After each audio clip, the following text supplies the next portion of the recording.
Hello, this is the long-awaited, by me anyway,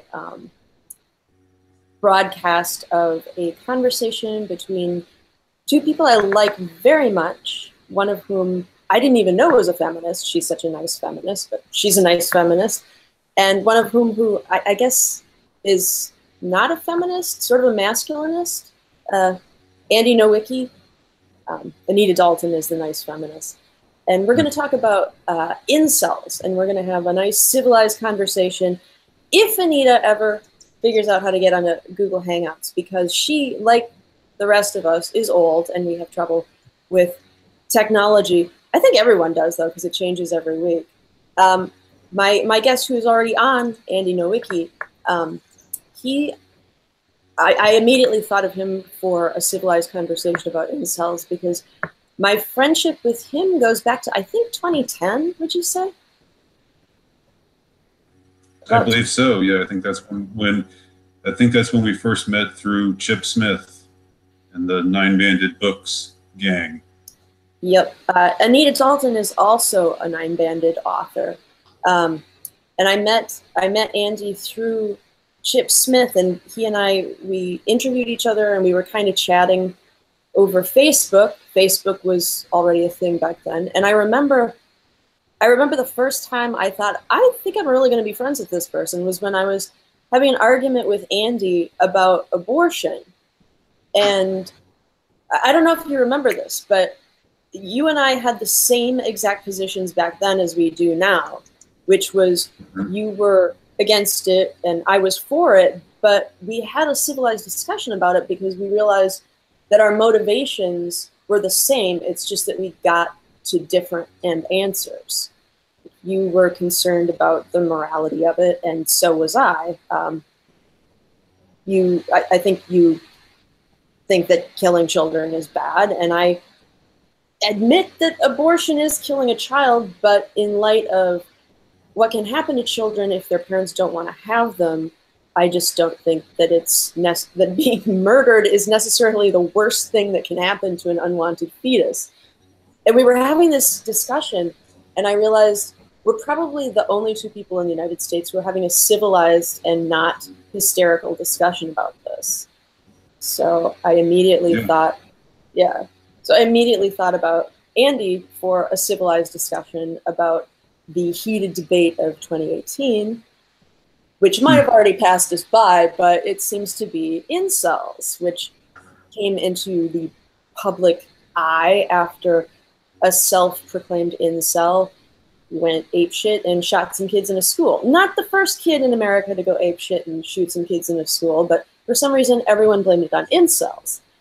And I'm interested in the topic, but I have not had time to research it myself. So I called up Andy and Anita and wanted to get their input. So Andy, let's get started with you because Anita's still figuring out Google Hangouts. What are the main, since we're talking about morals, what are the main moral issues around incels? And obviously sometimes incels do bad things, but also sometimes former Reddit moderators call for incels to be fired from their jobs just for not having sex. Right. Well, there's so many ways I could start, start in on this subject. And I think that maybe a good place to start is to make the point that we don't know for sure whether the two events that have taken place that people have ascribed to incels, whether they really are the responsibility of incels or not. And that the first thing was, I think it was in late April, this man up in Canada, in Toronto to be precise, Eric Manassian, who was, I believe, of Armenian descent. I don't know whether that matters, but just to throw that in for extra detail, went on this sudden this van massacre. He just drove over a bunch of people and was eventually apprehended. the police. He tried to get the police to shoot him, but they declined to do so, and so he was going for death by cop, but it didn't happen for him, and then they arrested him. And there was supposedly a message sent out by him saying this is the beginning of the great incel insurrection, and giving props to the 2004 shooter Elliot Rodger. But there's been some controversy, some question about whether that message actually came from him, or whether it was a 4chan prank. The 4chan people are they are known to do things like this, and I'm not totally hip to the whole. Yeah, I heard there was some funny stuff going on about the timestamp with that. Yeah, that's what I've heard as well. So, and I haven't heard anything since. I haven't heard anything that he has said in after he was arrested that indicated anything. I mean, his lawyers probably just told him to shut up, and so he hasn't spoken to anybody. So, and then there's the event that I think you were just referring to, involving the school shooting in where was it? Is it in Texas? I'm forgetting. I'm blanking on it right now. The most recent one. I'm losing track of all the crazy shit that happens. But I know. But supposedly in that shooting, it was reported by somebody, some parent, that a girl that the shooter killed a girl who turned him down, who rejected him and humiliated him in front of the class. Somebody he was romantically interested in, he was pursuing, and she just very, very outwardly rejected him in front of people, and that was supposed to have fueled his rage. But that story has also been called into question. So we don't know whether either of these are canonical, and we don't know whether either of these events are, can truly, either of these massacres, we don't know whether they can truly accurately be ascribed to somebody who would accurately be called an incel. But I mean, I think that's an important place to start, just for the sake of putting that out there.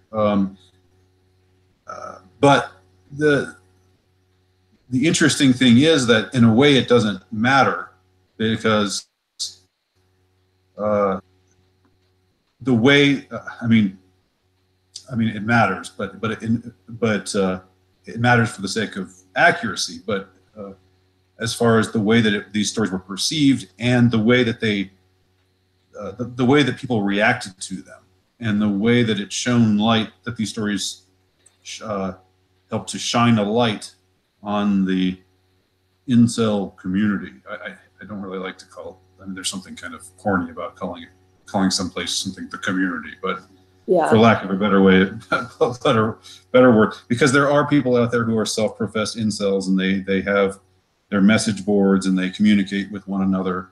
And there are incel podcasts and so forth, and there are YouTubers who call themselves incels, who come on and say and share their points of view and their perspectives.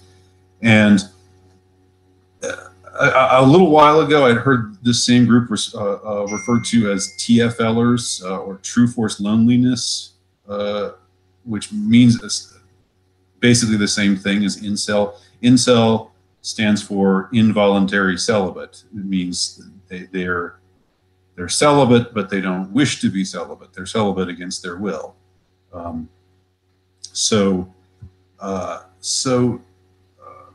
Anyway, with all of this in mind, I think that, whatever we take from these stories as to their truth or falsity, something came out of these stories that I think is important and interesting, and that is the way that uh, people, or people in general, or certain media types,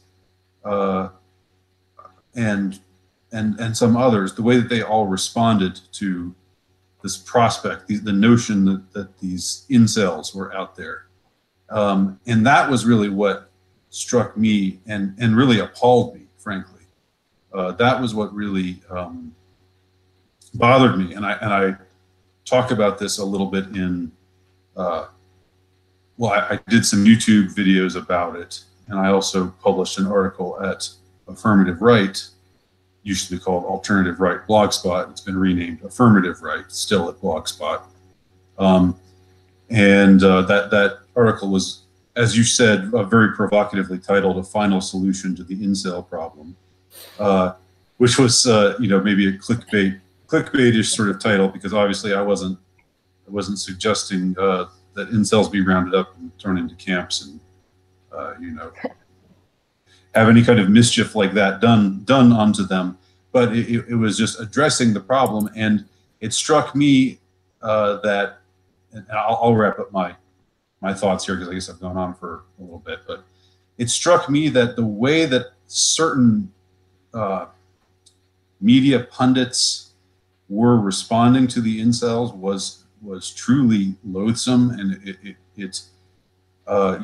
that this is a way they would never have responded to any other group,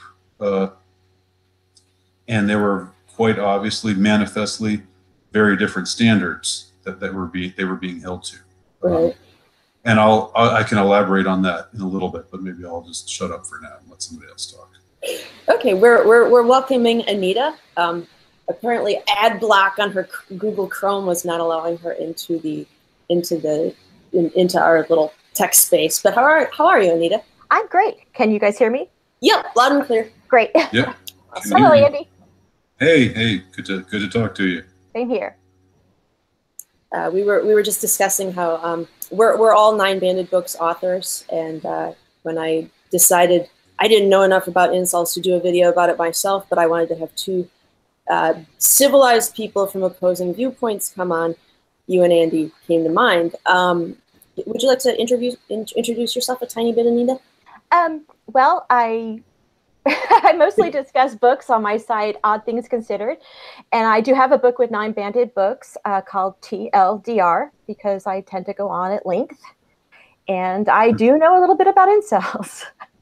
Awesome.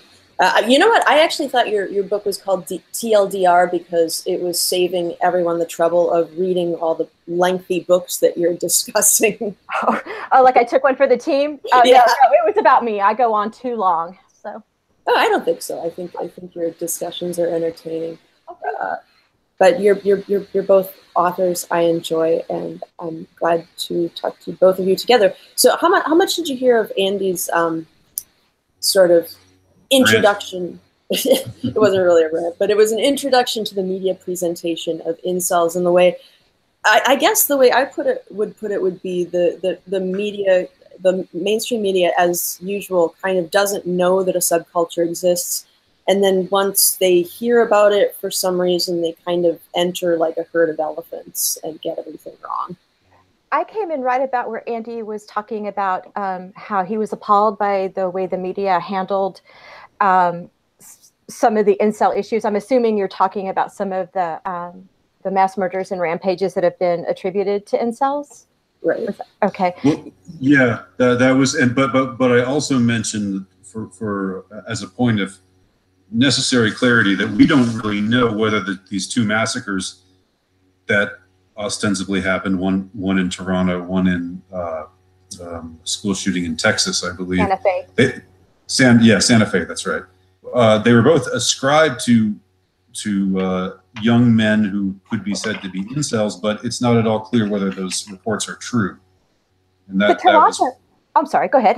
that was just I think a necessary point to make, but in a way it almost doesn't matter, because the way they were perceived as having been incels, and this violence as having been fueled by incel frustration, and that in itself, that set off certain media types, certain pundits in a particular direction. I actually sort of agree with what you're saying, because I think the Toronto shooter, I don't know as much about, not the shooter, the Toronto van crash. I don't know quite as much about him, but I do know a little bit about the Texas shooting, because I live in Texas and it was, you know, all over the news here. When I looked into him, he had a very scattershot, violent outlook that covered a lot of really disturbing areas. It almost seemed like the incel aspect to the shooting, especially since it seemed to, he killed a girl that he asked out on a date who refused to go out with him. That seemed just a small part of the killing. He had a very disturbing online life that, well, it's not necessarily disturbing to an adult who reads odd books, but if you're looking at a 17-year-old kid who has access to guns and who has a long, unfortunate mental health history, it's hard to say that this was fueled by incel rage. Yeah, he had all kinds of, I guess I don't have anything other than a superficial memory of the profile of this guy, but I guess he had like both communist and fascist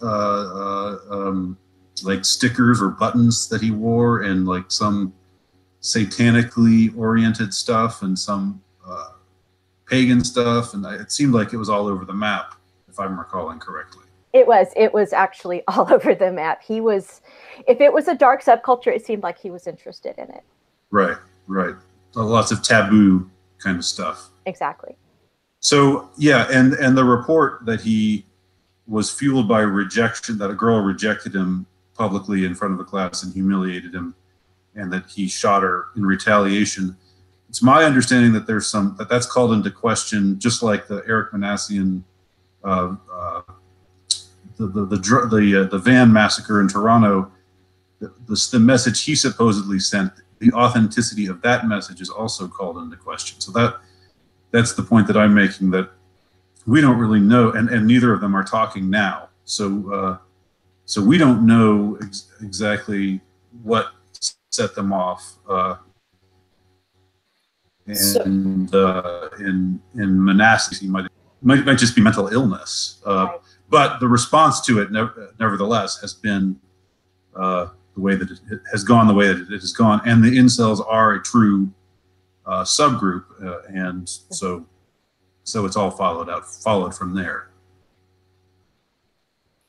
It's interesting that he was into all kinds of dark and weird stuff, but the media kind of latched onto the incel thing. Maybe because it's new, or maybe because, well, like me, a lot of people don't really understand a lot about incels. You know, my first impulse is to be compassionate towards anyone who really, really wants something out of this social human sphere and can't get it.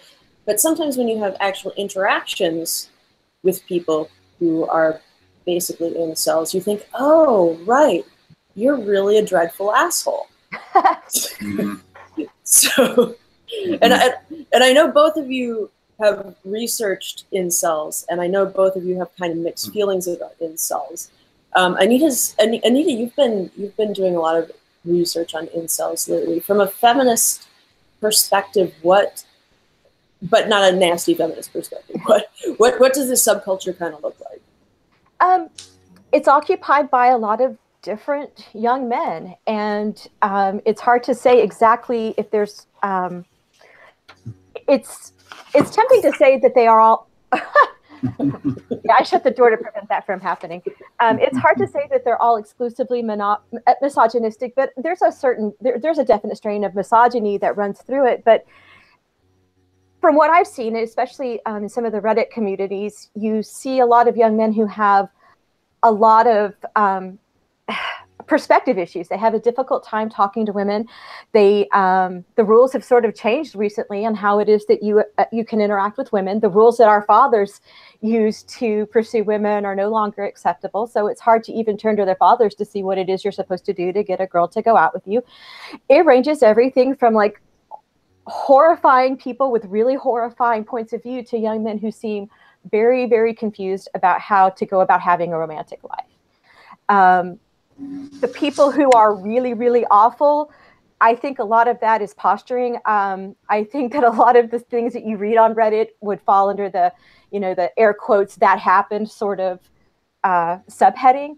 But there are some disturbed young men in this community. Whether or not it's all disturbed young men who are going to do terrible things, I think that that's largely a media creation. Yeah, and there are also YouTube. You probably know this, but there are YouTubers out there who are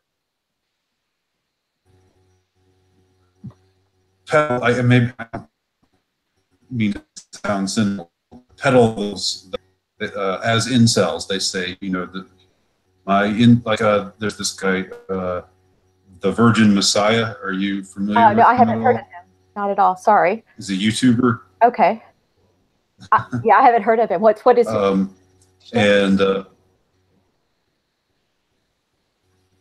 And there's some others. I mean, you can find them if you just, I guess, type in incel to the search engine. And I mean, a lot of it's just,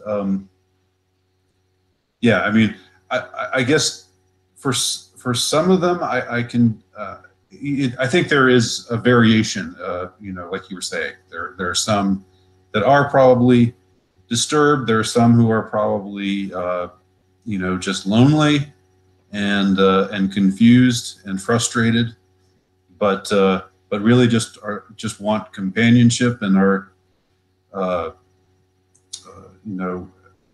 frustrated that, like I was saying a minute ago, that they can't seem to get it, and just at their wits' end, so yeah, it varies from person to person. What bothers me is the way that certain media types responded to their first response to the incel issue. And an incel who has these kinds of problems, meeting girls, finding companionship, finding a girlfriend, losing their virginity, whatever their concerns might be, the first reaction is just to really frown upon them and to wag their fingers at them and say, oh well, you're just entitled. You just think you just think you're entitled to have a girlfriend, to have companionship, but to lose your virginity, to get as much sex as you want whenever you want it. You're just entitled, and it struck me as just an extremely unkind response that these same media types would never show to other people in similar situations. Now, I'm not saying that the incels ought to be coddled or indulged, but this seemed like, what this struck me as is like, okay, let's take the people who are on the very lowest stratum, status-wise, and let's just kick them around some more. I mean, it really bothered me, and I found it appallingly cruel. There was also the case which Anne made reference to a moment ago of this woman who was she on Reddit? Is that what you were saying, Anne? She used to be a Reddit moderator. Sorry. Now I think she's writing for some major media outlet. Yeah, I mean, so not just some nobody. I mean, maybe not a person of that great importance, but still, somebody who has a moderate following. She wrote this absolutely outrageous tweet saying, hey, CEOs of major companies, you probably employ some incels. What are you going to do about that? Sort of basically saying, you need to, people who identify as incels, root them out. I mean, again, it's appalling, and the hypocrisy of it is just dreadfully appalling. That they feel like it's okay to talk about this particular group in this particular way, just like they're absolute moral lepers, and they would never talk about other people in any, I mean, other groups who report, you know, having difficulties or who are frustrated or are lonely, they would never speak of them the same way. And if there was just something about it seemed like it was just like being a low status male, a really low status male, like the incels are, is just like an invitation to get kicked around even more. I mean, it was like, it struck me as a type of bullying, really, although it had a moral veneer to it. It was, you know, it had this kind of sanctimonious air to it, but it was really just about kicking those who were beneath you. No, and it's absolutely counterproductive too, because like I said, there's more than one thing that makes an incel. One of the things that young men in this country are facing is that the job situation is terrible. What do? Do you spend your entire time in getting an education? Then you've got all those bills to pay. What is the benefit to engaging in that sort of call-out culture and getting a person fired from a job when that's probably their only grasp into like the American way of life? They don't have a girlfriend. They don't have a rich social life. So by all means, let's take away their jobs while we're at it. You know, that's counterproductive.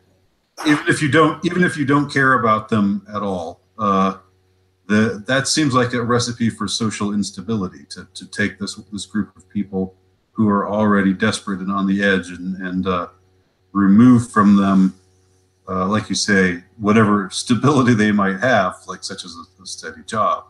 You know, you want. That sounds like you want there to be even more cultural chaos than we already are faced with. Yeah, you would think we wouldn't have to add to the list of things that you can't discriminate. Like you can't discriminate against people for their race or their gender. Now I guess we have to add you can't discriminate against people because they don't get laid. Well, like who would have thought we would ever have to add that one? But so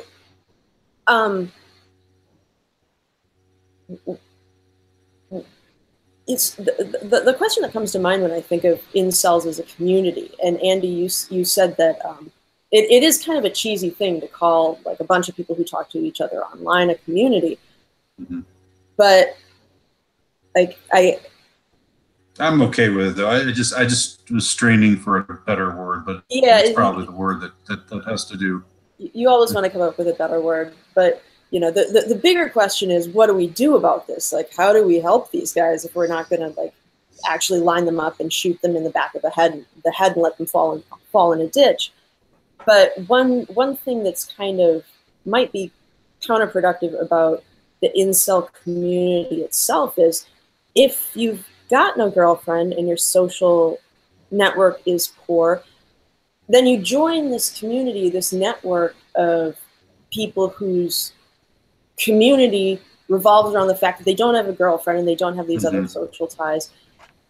Do they wind up feeling sort of stuck, like in that community, by the fact that if they do get a girlfriend, they'll be rejected by the people who are their support network now? I don't know if that's clear at all. But. Yeah, well, okay. I mean, it's a double sword, I think, because misery, you know, misery loves company, and you do get something out of being able to commiserate with people who are in the same boat as you. But on the other hand, when what you have to share, what you share with other people are just, you know, something that mutually fuels the frustration that you're all feeling. That's, you know, for lack of a term, that's very bad vibes. I mean, that's like, you know, it's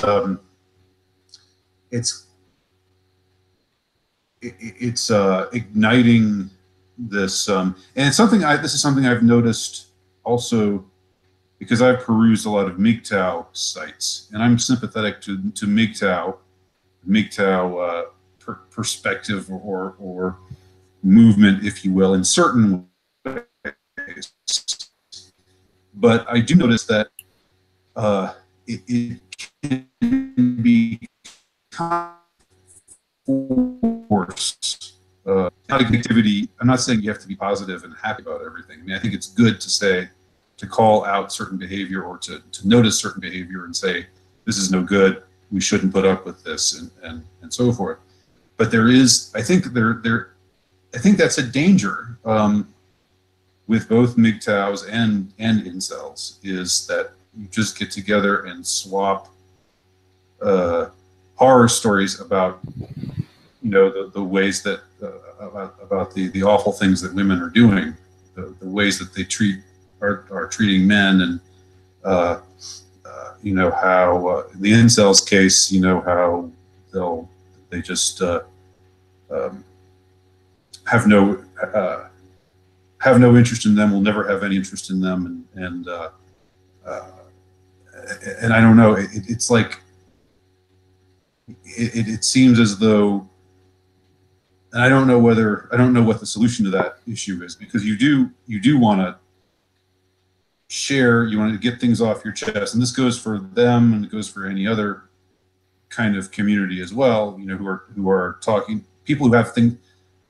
I mean, this could apply to women as well, women who have been badly treated by men. I can see why they would want to associate with one another and share stories, and maybe learn something from one another's experiences. But yeah, you do have to, eventually you just have to stop. It's like scratching a festering scab, and it's just getting more and more infected, and more bloody, and the more pus filled. The more you scratch at it. I'm sorry, that's gross, but I'm trying to go for a colorful metaphor here. You have to stop picking at that scab, and you have to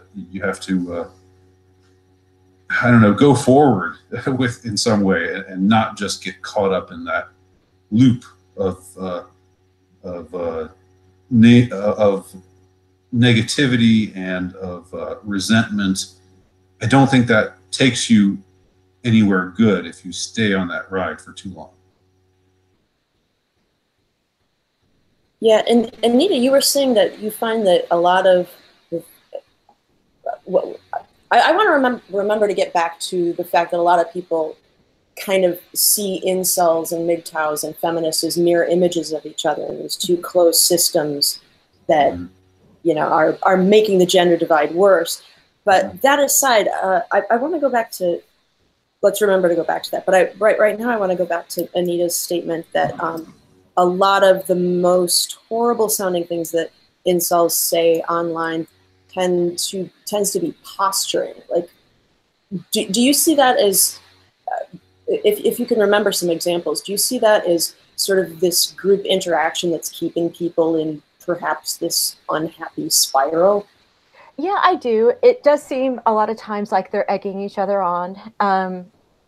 In the incel community, guys who are successful with women or successful in life in general are called Chads, and the girls who date them are called Stacys. And the communities are rife with stories about how, essentially the 1950s version of kicking sand in their face on the beach kind of stuff. Some of them may be true. A lot of them sound really kind of made up, in like they're making what they perceive their persecution to be worse. They're creating even more stories on top of whatever it was that actually made them so unhappy that they sought out other incels. But it's hard to say. I tend to look at it and say, yeah, a lot of this stuff seems relatively unlikely to have happened. But then you get other people in the community whose stories are so, or their reactions to stories or the things that they say become so outrageous that there's no way to get around the fact that they're all sort of feeding off of each other. And most of it's so vulgar, I don't even necessarily know that you guys want me to share some of the stories. I told you about that one Turkish guy and his problem that he encountered in his incel life. And I don't think anybody wants, do you remember that at all, Ann? Sorry. I don't remember what. I don't know the story. Oh God, it's horrible, and you're probably going to want to edit this out. Oh no! I want to hear it. Like this isn't monetized. You can be as gross as you want. Oh, okay. Young Turkish man, mixed race, like Elliot Rodger, which he frequently liked to point out. pretty good looking kid, actually. He was not somebody that you would look at and say, this is a human being who could never attract a woman.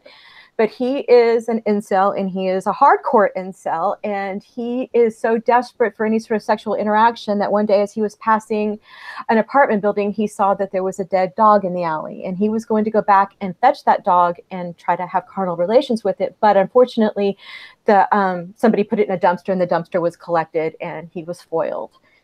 That story set off a whole series of just unlikely, absolutely disgusting stories that these boys were doing to one-up each other. And it's like, you know, that actually in real life, under their real names, none of these people would ever admit to this sort of thing, and nor do I think they actually engaged in it. This one Turkish kid, I absolutely believe he did. He seems very unhinged. But the reaction to that was not appropriate. It didn't match up with most examples of human behavior, and it was just bizarre. And I think that they do egg each other on in that regard. Their reaction to female physiology, their ideas of female biology, you know that a lot of these guys have taken basic biology classes and understand, you know, reproduction and why women menstruate and all these other things, yet they will engage in this sort of puerile one-upsmanship when they're telling gross stories. There's something about that that's just very, very much like what guys do, but in a very strange context. You know, like there's something about going for one-upsmanship, or you know, or trying to outdo the other in grossing the rest of the crew out. I mean, there's something about that that's you know, pretty familiar, but in this case, it's placed in this milieu where it takes on a certain disturbing. I mean, I think in some pretty harmless, but here it sounds like it could, you know, go some pretty bad places. Yeah, luckily, I think that the people who are that psychopathic, though, are generally, like I said, in the few. Or at least that's what I say to myself to cover myself, that no one is doing this, but you never know. But the original guy didn't ever get to have sex with the dead dog. No, the Turkish sanitation system foiled him. So. Well, I'm curious now as to some of the stories about. I mean, you hear about incel misogyny, but it sounds like they're also pretty resentful of chads. Are there any really just extraordinary "I was persecuted by a chad" stories that you've read?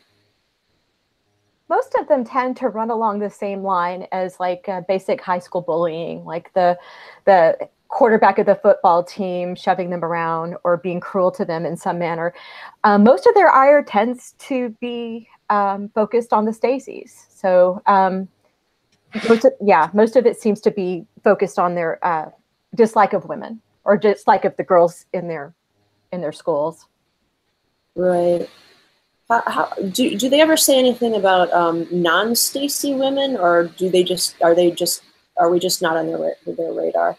We're Beckies, I think, is what they would call us. Beckies are like 4s or 5s who wear yoga pants and don't wash their hair before class, who still somehow or another get a guy even though they're not worthy, whereas the male 4s and 5s can't get a date to save their life. So I guess you might possibly be a Stacy. I bet I'd be a Becky.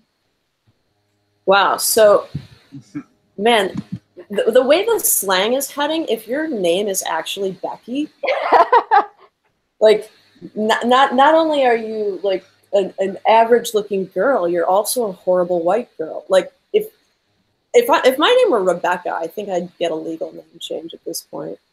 That's Stacy too. Yeah. You have to, like, Stacy and Becky are just ruined names now. Yeah. But I think there's only one internet culture where Stacys are anathema, whereas Becky's are they're just kind of screwed. Yeah, they are. Actually, I can't remember whether Rebecca is an Old Testament name or a New Testament name. Anyway, that's neither here nor there. So that's interesting. So there is some anti-Chad sentiment, but it's mostly anti-Stacy. Mm-hmm. So, and resentment that women they consider their peers, they feel that they're able to do better on the dating scale than they should be able to, if that makes any sense. Gotcha. So, well, it's okay. I think the maybe what you're referring to there is the critique of the this. I mean, this sounds like something that they talk about in MGTOW forums as well. The idea that since monogamy was essentially abolished and the sexual revolution happened, and it was supposed to be something that freed everybody and ensured that everybody would be able to find somebody. But instead, what happened was it wound up benefiting for men. What I always hear is it ended up benefiting the top 20% of men on the ones who were the 20% highest on the status scale, because now that women didn't have to marry and be with somebody who was of their same general social stature, they all just want to be in the harems of these most popular, best looking, richest, most desirable. And so the lower status going to get left out in the cold. That's the result of, again, almost a direct result of the sexual revolution, which is counterintuitive in a lot of people's minds, because the sexual revolution was supposed to be something that made it easier for everybody to get exactly what they wanted sexually, romantically from others, because everybody would be open to everybody else. But just that's not how it works, because just because the sexes are different and they want different things and they're inclined in different ways, and so they things that restrained people before and made for a more harmonious relationship between the sexes, totally went off kilter now, and so there are. Oh, sorry. So that's basically it. I mean, I think that's related to what we're talking about here, or to the critique of the current landscape. That's what I think. There's a delay too. I'm sorry. I feel like sometimes I'm trying to talk during a pause and then I realize you're still going. So please forgive me for. I just paused too much. That's all. Yeah, I guess that's one way to look at it. I think ultimately, one of the reasons why I guess I'm a nice feminist is because I try to look at these things realistically. And I can see to a certain extent why people might think that the sexual revolution made it impossible for the bottom 80% of men to find partners. But, all over the world, I see average people meeting average people and marrying and having average looking kids. And I think it's become a convenient excuse for young men who have sort of given up. But I can see how it might be a bit threatening in the current environment to have to realize that your sexual status might be rated by women, or that you might be discussed in a way that you don't find pleasant. But hopefully the perceived harms of the sexual revolution will stop being so shocking. Because people are still getting married. We're still having kids. Yeah, it kind of sounds like the incels are resentful that, as they see it, Becky's are willing to. Now I'm using the terminology. I'll just put it in quotes. I'll just use it. What the hell? Becky's are, as they see it, and I don't know what the research is that they're taking this from, or if they're just watching the behavior of girls in their high school, which, by the way, guys, is not how people act over their lifetime. Like, high school is a weird fucking place.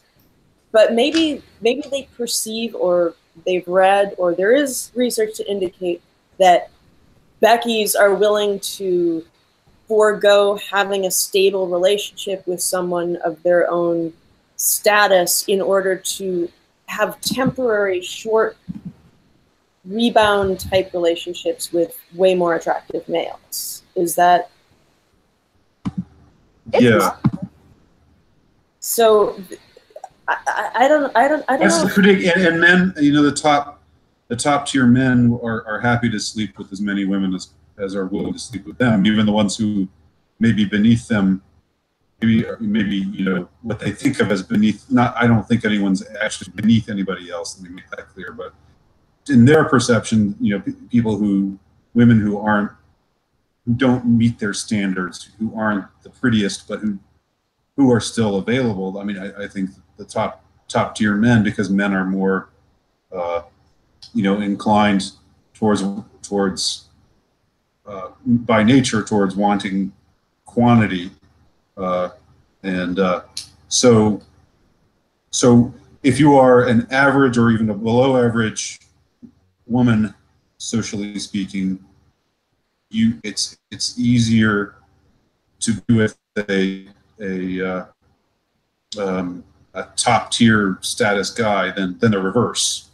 If you're an average or below average man, to be with a top tier woman in the current you know, dispensation.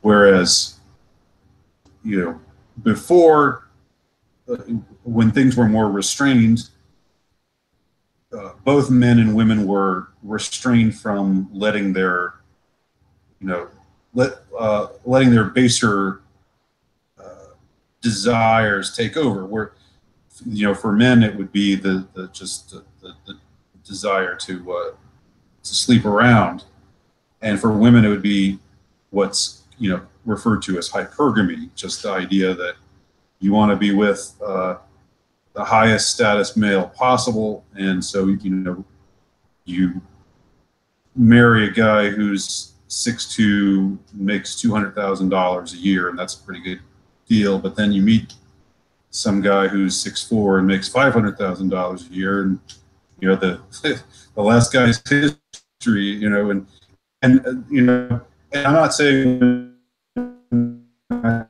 naturally that they're trained that today than there was in the past when it was expected that. So that's the whole, I think, critique. I think that might be where. I'm sorry, it's happening again. Half of what you said broke up. I'm sorry.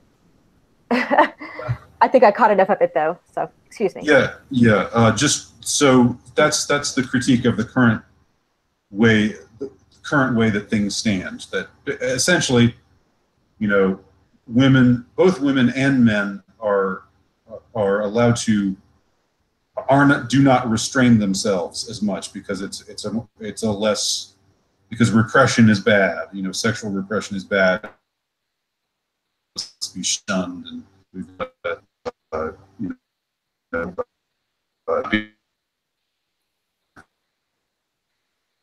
Whoa.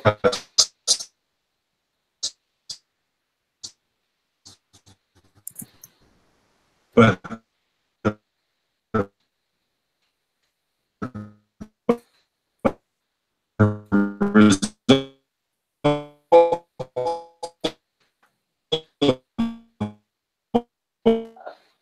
all that.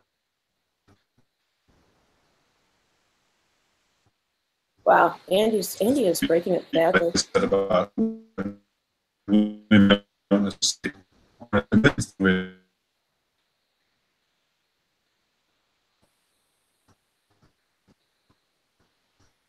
Okay. We seem to be losing Andy. Hey, Andy, if you can hear me, try turning your camera off.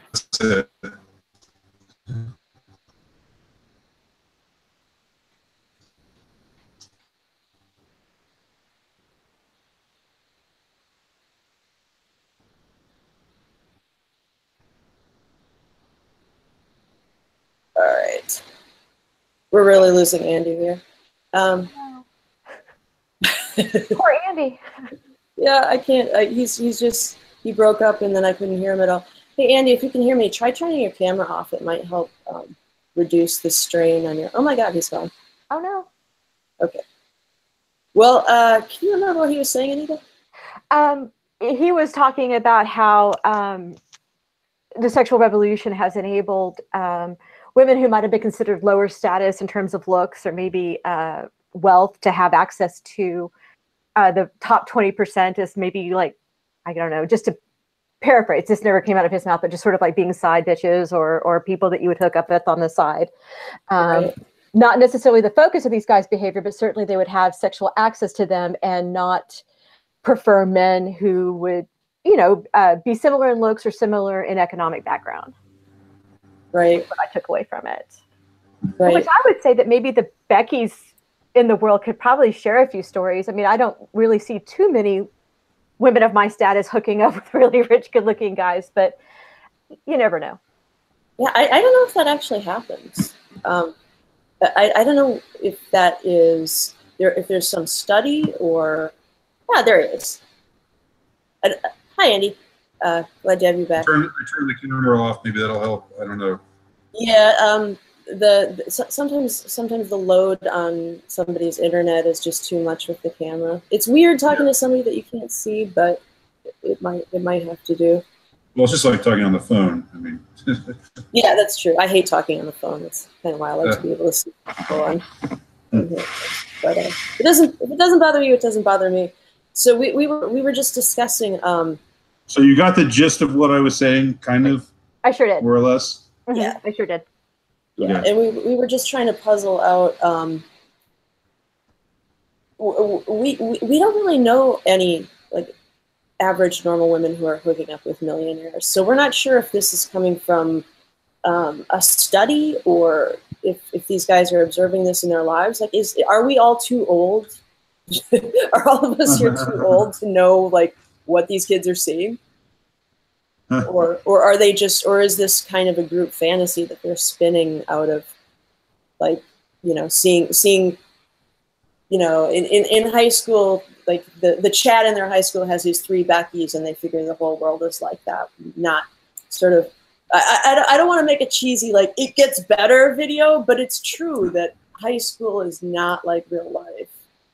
And if, you know, everybody feels a little bit persecuted in high school. And if you're taking like what you see in high school and then just going straight into a community that's discussing this, like, are they taking this from real life, or is this kind of being spun out of the community?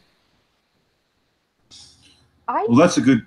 I'm sorry. Go ahead. Oh, I was just saying, I think that ultimately, probably people fool around on their spouses and do unsavory things more than I observe. Maybe I have a pretty sheltered suburban existence, but I recall not too long ago that there was a study done, and I can't remember the exact statistics, but that a shocking number of babies born within wedlock did not belong to the father. That might fuel some of it, but the fact is I think people have screwed around on each other and done unsavory things sexually since the beginning of time. That's why there's so many religious edicts against behaving that way. It's generally detrimental to societies to behave in an excessively promiscuous way, especially after you're married.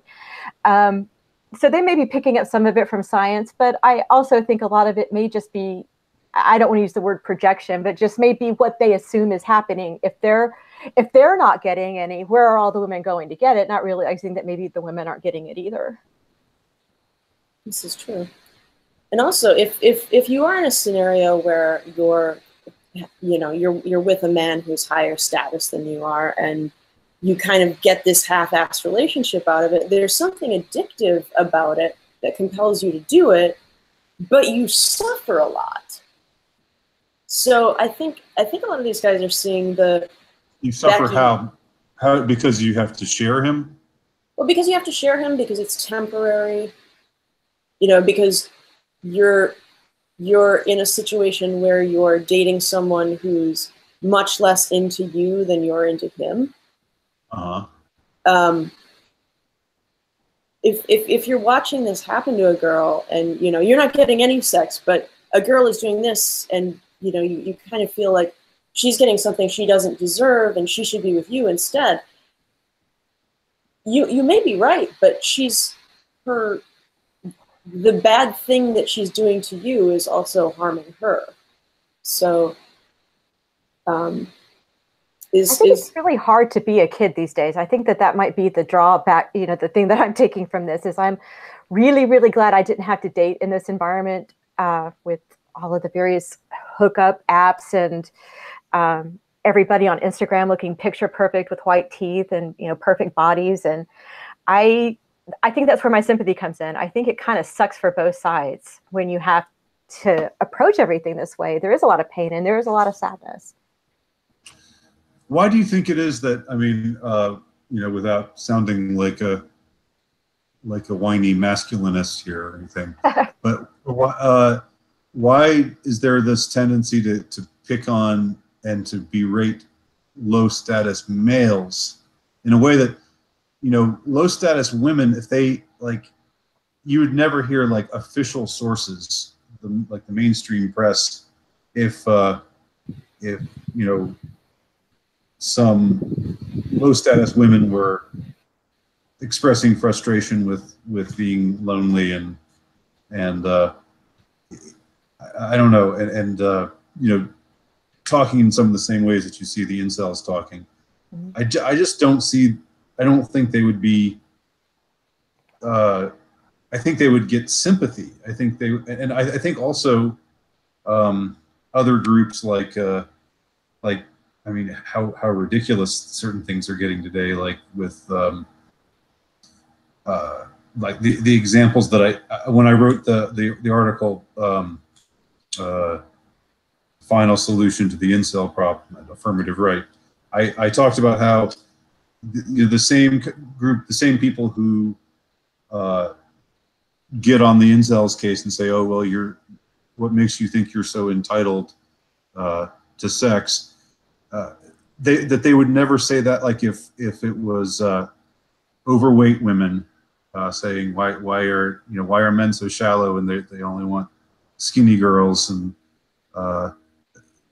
or to take a more, you know, out there kind of situation, like trans women who say, oh, you know, I'm a woman too, but men don't want to date me because they only want cis women, and you know, I'm a trans woman. They should want to date me too. Yeah, that's kind of a strange double standard.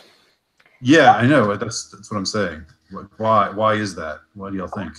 I think that chivalry isn't entirely dead yet. I think that also the left has a really, they're more quickly mobilized to act when a newscaster or somebody on the news says something that they deem offensive. So I think that for now, the news is trying to avoid upsetting liberal interests. But I also think that if you look around you, you'll see that there's some women are getting pushed back. If you go into like Tumblr or if you go into Instagram and look at the sorts of comments before they get deleted, that overweight women or except women who are far to the left, they get plenty of abuse too. It's just I don't think it's filtered down to mainstream media yet, because you know, there is still a certain softness where we don't want to see women or children or animals be abused, but we assume men can take it. Maybe. Yeah, it is that. It's like their chivalry isn't dead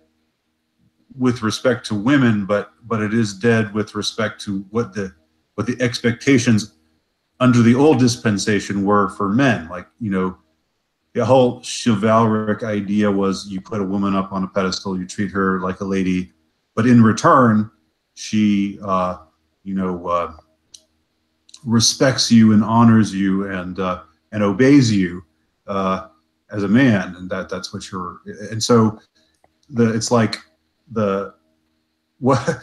Yeah, again, not to sound like trying not to sound like a whiny masculinist here, but it's like it seems like sometimes the way things have changed is just in the you know, the old style relationships. It's the obligation of the woman to the man. What used to be thought of as the woman's obligation to the man, that's now seen as retrograde and is rejected. But the man is still expected to have the same kind of obligations to the woman, and so he has an obligation to be romantic and to be to be chivalric and all of that, but like to expect something in return from her is just deemed offensive somehow. And there's kind of an imbalance there, it seems to me. Mm. Oh, sorry, Anne. Go ahead. Oh, I was just going to quickly say maybe if they're biological, protecting women and children is more deeply biologically ingrained than gratitude is. But what were you going to say, Anita? Yeah, I mean, men are if you just speak of crude biology, men are definitely more expendable. And that's why they go off to war and die by the thousands, but culture, society goes on. So I guess there's that. But we'll come back to that in a second, because that's actually an interesting idea. Do you think that maybe all of these troubles that we're having with young men who feel completely alienated is because we've had the Pax Americana and we haven't had any really nasty wars? That's one way to look at it, which I'm kind of glad we haven't. But ultimately, I wonder if I am sheltered in my little suburban existence, because the way I see relationships working amongst the adults that we know is that the women do reciprocate quite a bit in relationships. Mm-hmm. I think that the perspective that women now can have whatever they want because of the sexual revolution sort of loses sight of the way people really do interact with each other. And from my liberal Austinite perspective, I still see quite a bit of what most people would consider to be traditional marriage, traditional interactions mm-hmm. with one another. So I think that maybe it seems really, really bad with certain subsections, especially on the internet. But I think in real life, maybe it isn't so bad. And that might be what ultimately has to happen, is figure out a way for these young men who think that life is so terrible, that women are whores, that we're never going to respect them, enable them to see reality, see some healthy marriages, see some mm-hmm. healthy relationships, and maybe move past that sort of misery and angst. That would be ideal, mm-hmm. I think. Yeah. I agree, and it might be true that it probably is true that there's a lot of normalcy. There are a lot of healthy relationships, traditional, still fairly traditional relationships that just go ignored. That because it's not the sexy thing to pay attention to them, or it's not the it's not the because we're there's no drama there. It's just normalcy. That's probably true, and I don't think it does. It sounds like I get the idea of thinking that might be sheltered, but I don't think that's actually. My hunch is that there are still plenty of healthy, normal relationships between the sexes, and that. The sexual revolution, from my perspective, has wrought a lot of damage. That maybe, it's easy to lose perspective and just think that it's consumed everything, and that everything is just a wreck. Everyone is just a wreck. All relationships are just wrecks. When that's definitely not the case in many, many cases. But what you said about war, that is an interesting thing. I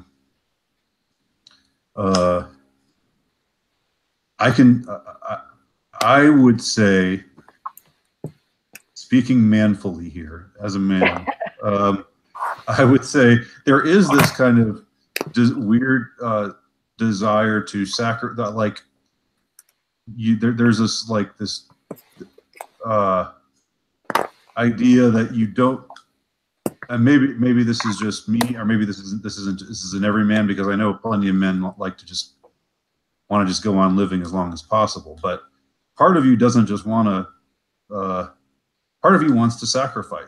It's like there's something exciting about the idea of self-sacrifice, and even giving your life for a worthy cause. So maybe there is something to living in a time of peace, although there are plenty of wars going on in the world right now. But in our corner of the world, maybe there is something to that helps to heighten the strife and the tension that maybe we don't have to sacrifice ourselves. Maybe we just need more outlets to I don't know, to just man out in one way or other. To ennoble ourselves, yeah, to be better people. Yeah. Exactly.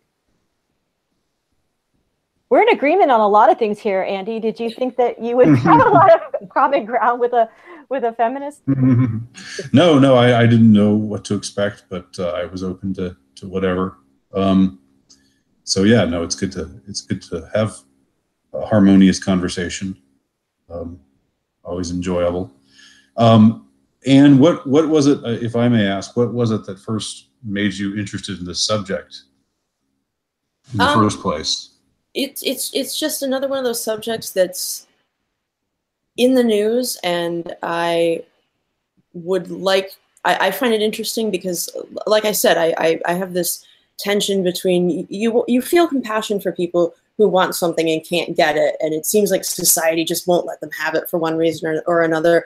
But I've had contact with people who do have trouble, with social interactions and sex, and suddenly you, through interacting with them, you realize, oh, this person, like, they're not being persecuted. They really are a terrible person. So I was kind of interested in other perspectives on this, but also now that we're talking about it, and I hadn't really articulated this at first, but this whole issue kind of ties into a lot of other things that are, for lack of a better word, problematic right now, that I guess our generation finds a little bit perplexing. Like, the three of us haven't seen a lot of the things that the incels are complaining about, and it's not like we think they're delusional. It's just, these are kind of new things since the internet.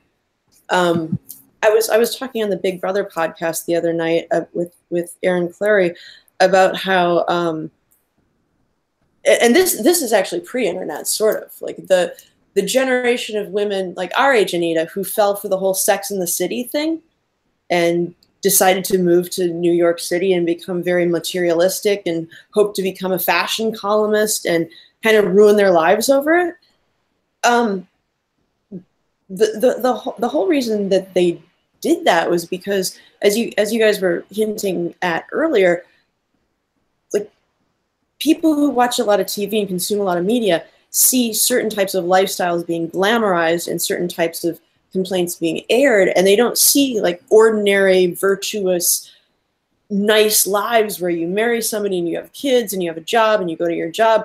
Like, that kind of thing is not only not glamorized so that, the young women are going to look at Sex in the City and go, oh, that's what I want to do, because it would be boring to just have a normal life.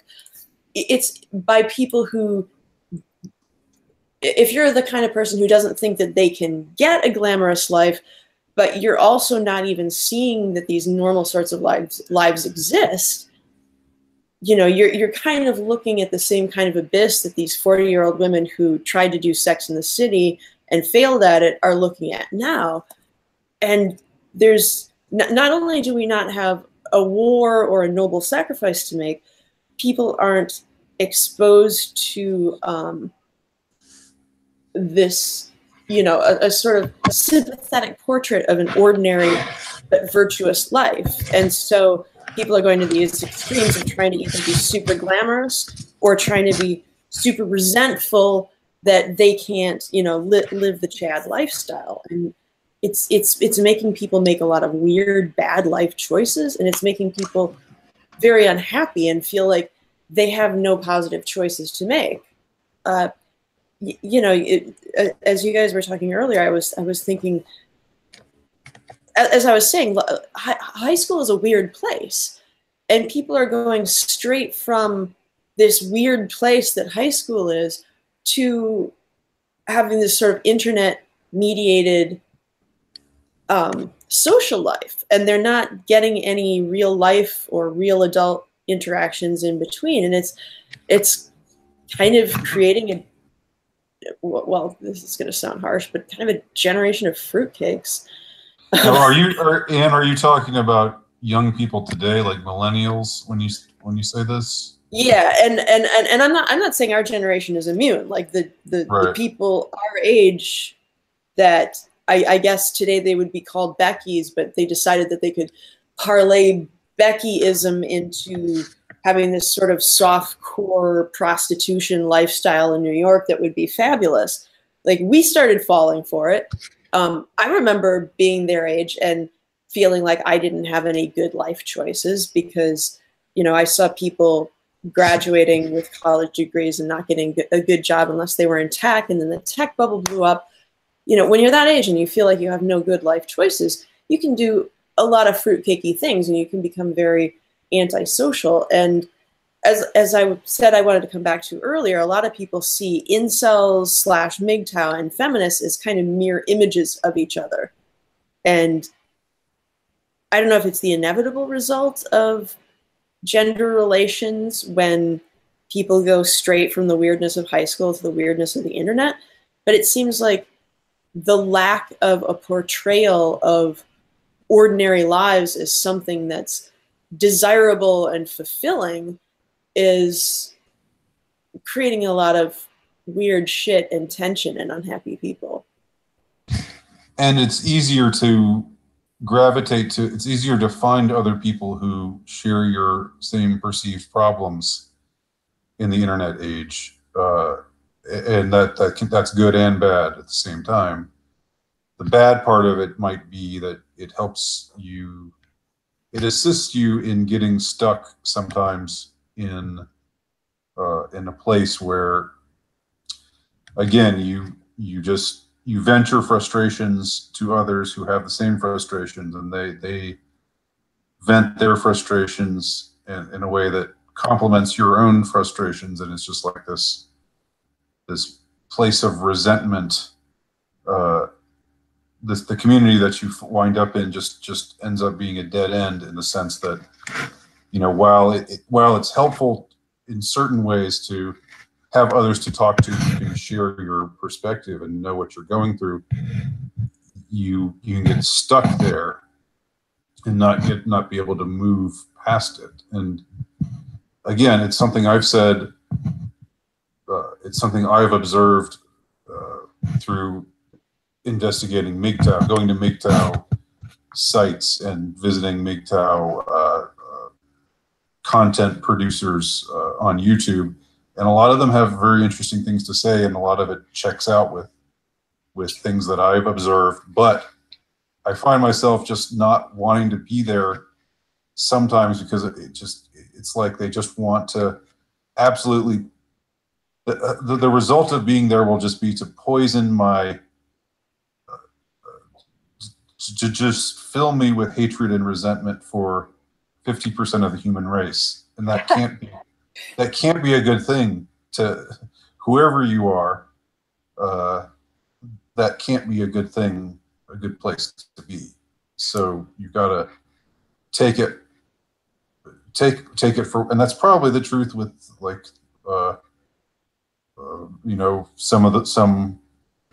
not the insane feminism, not the insane movement feminism that you know, animates what I think of as the mainstream media, but just reasonable feminism, which you know, can say, yeah, this is unfair, or, you know, men have mistreated us in these various ways. I mean, I guess I could see how in some ways those edge of one another. I mean, the difference is feminism right now is a much more mainstream concept or idea. MGTOW is still very much a fringe thing. But putting that aside, I can see how, you know, in either case, it's just not a good thing to stay in a place of resentment forever. I mean, you can, it's reasonable to resent certain things that are unfair, and, you know, it's okay to call attention to the lack of fairness there, but you have to I mean, you can't just be grousing and complaining and feeling resentful all the time. I think I'm starting to repeat myself, but you know what I'm saying. Yeah.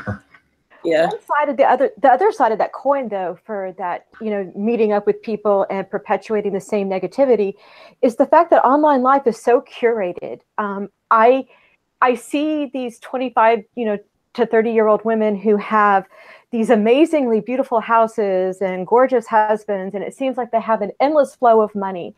Or if you're a teenager and you're looking on Instagram or you're looking on Snapchat and you see everybody around you seems to have these perfectly, face-tuned appearances and chiseled bodies, it makes you feel like there is something deeply wrong with you. And I think that is a design function, not a flaw in the system. I think that incels probably look at the same media that I look at sometimes and think, Christ, everybody on this planet is gorgeous and I can't get anybody. Everybody's made it up. Everybody's living this wonderful life. They've got so much money. They've got so much going on for them. And here I sit in my house, playing another computer game, not realizing that that's actually what a lot of us are doing. That these lives aren't real, that these are things that we are presenting specifically to have a specific appearance, where that I don't know how much people understand that what they're seeing online isn't real. And I think that affects not MGTOWs, but the incel movement as well, because the world looks so perfect and they feel like they can't be a part of it. Absolutely. Yeah. So, Anne, there wasn't anything in specific that, I thought it was interesting that I guess we hadn't talked for a little while, and then you said, "Hey, let's do a podcast about incels," and you'd be the perfect one to come on with me and talk about, low status, unsuccessful men. No, I'm just. It has nothing to do with the series of podcasts you've been doing about low status males. Yeah, true enough. Touche. But I did want an excuse to catch up with you, and it's been a lot of fun talking to both of you. Kind of two people I thought would maybe enjoy each other. So it's been fun. Yeah. I've enjoyed it. I think it's been productive. I have some things to think about. We haven't solved anything, but I think the only way to solve this would be to find the central net of the internet and just take an axe to it. The internet has been both a curse and a blessing. You have to look at the downside as we look at the up. Yeah. And I have to repeat this. I'd hate to be a kid today. I'd hate to be a teenager right now. As much as it sucked during the John Hughes era, it sucks even worse now. Yeah. I feel such pity for these kids. I've got two. I've got a daughter who's almost 16 and a son who's going on 13. So they're right in the middle of it. Oh boy. Yeah. Yeah, if you put a gun to my head and said you have to be a 13-year-old right now, I really don't know whether I would say, okay, I want to be a dude or a female. If I got that choice, I really don't know which one I'd say. I'd just be like, please just shoot me. But I guess it's past our allotted hour. I'm sure you guys have got stuff to do. I've got some deadlines to hit, but it's been wonderful talking to you guys, and thank you so much for your time. Oh, yeah, thanks for having me on. It's been fun. And thanks for sticking around until I figured out how to use the internet on my end. Thank you. We're all old. It took me from Sunday till now to figure out how to record this. So it's all good. Well, it was good talking to you, Andy, and putting a voice with your face. So yeah, you too. Take care, everyone. Thank you. Have a good evening. Bye.